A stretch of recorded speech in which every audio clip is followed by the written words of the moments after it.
ya ghosting itu kan sebenarnya balik lagi ya, ketidakberanian, ketidaksanggupan atau ketidakmauan seseorang untuk mengungkapkan keputusan dia. Keputusannya mungkin udah dibuat di hati, keputusannya udah dibuat di otak, tapi diungkapkan atau tidak.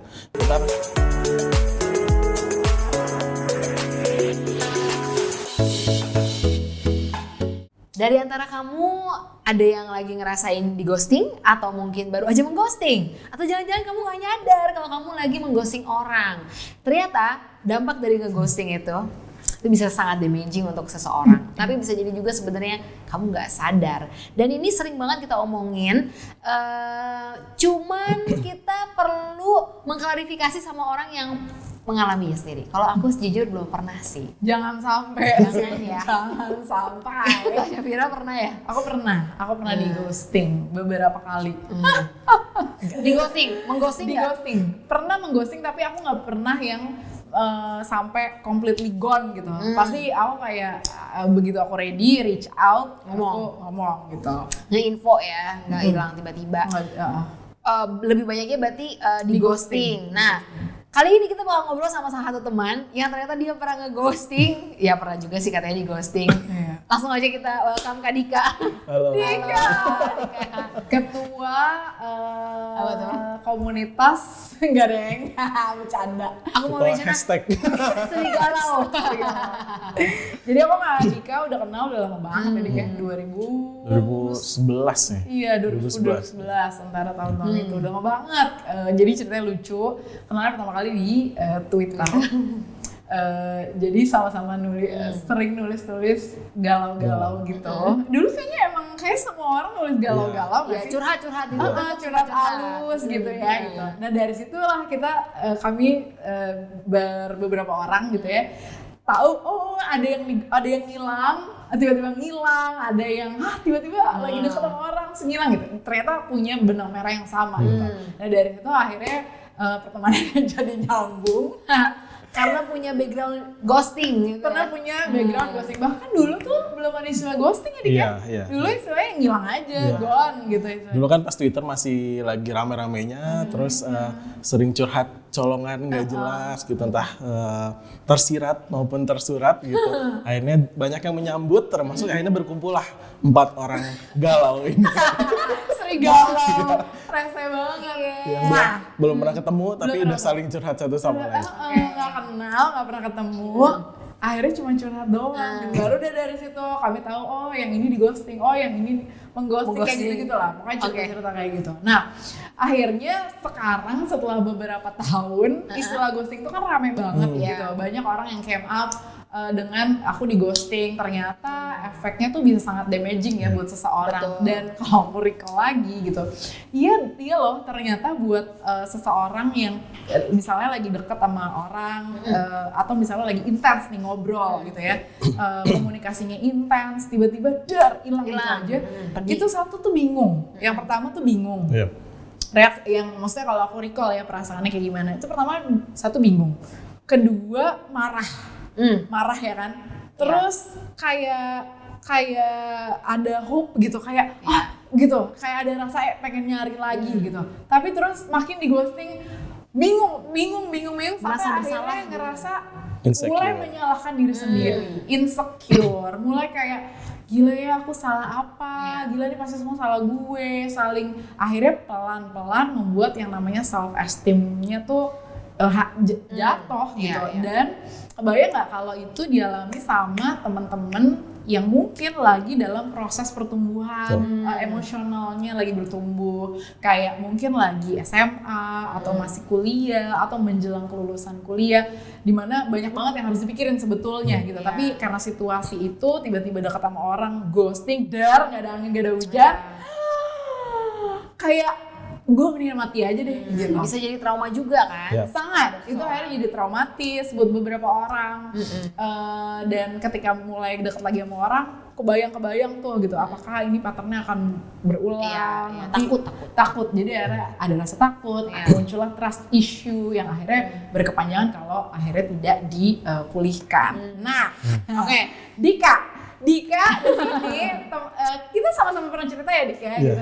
Dia pernah cerita juga bahwa dia ini juga pernah ngilang dari satu hubungan, pernah juga tiba-tiba dalam satu hubungan pasangannya Menghilang. Gitu. Nah, jadi intinya dua-duanya nih, Dik. Oke, kita ceritain dulu yang dimana dia menghilang. Iya.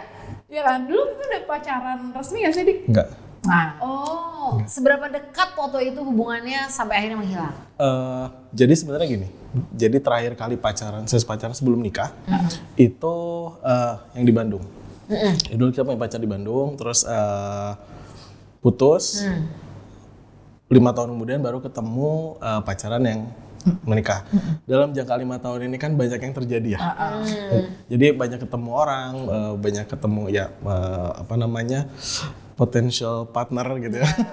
ini rasa potensial. Iya, ada potensial. Nah, terjadinya di fase itu sebenarnya. Tapi apa yang terjadi di fase 5 tahun itu kan sebenarnya sebab akibat dari yang sebelumnya. Jadi kalau kita mengghosting juga sebenarnya ada penyebabnya, walaupun saya tidak membenarkan ya. Iya. Tidak membenarkan, tapi pasti ada penyebabnya, entah itu traumatik dari hubungan yang sebelumnya atau hidup yang sebelumnya, isu yang dibawa dari fase sebelumnya.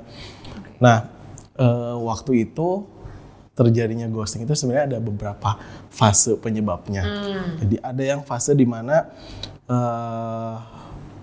mengghosting, dulu nggak ada nama ghosting ya. Iya, menghilang. Jadi banyak orang yang nggak sadar bahwa mereka mengghosting karena bahasanya pun belum ada waktu itu gitu. Jadi menghilang karena males menghadapi kerumitan berhubungan gitu, karena balik lagi ke yang sebelumnya, hubungannya sangat rumit, sangat mungkin kalau bahasa sekarang toxic relationship, di mana hubungannya itu tidak mau diakhiri bukan karena ingin saling bersama, tapi takut kehilangan aja. Gitu. Jadi bukan dasar cinta, tapi hanya takut kehilangan. Nah, setelah itu ada isu yang dibawa ke fase selanjutnya, di mana di hubungan sebelumnya, ribet banget menjalani hubungan. Jadi pada saat kita PDKT, pas cocok-cocoknya enak kan, terus pas kita ketemu dengan keribetannya, kerumitannya, karena pasti itu terjadi kan. Namanya dua orang berhubungan, kita mundur. Karena saya ketemu lagi nih perasaan, kondisi yang familiar, kerumitan seperti ini, saya belum siap nih ngadepin ini, mundur.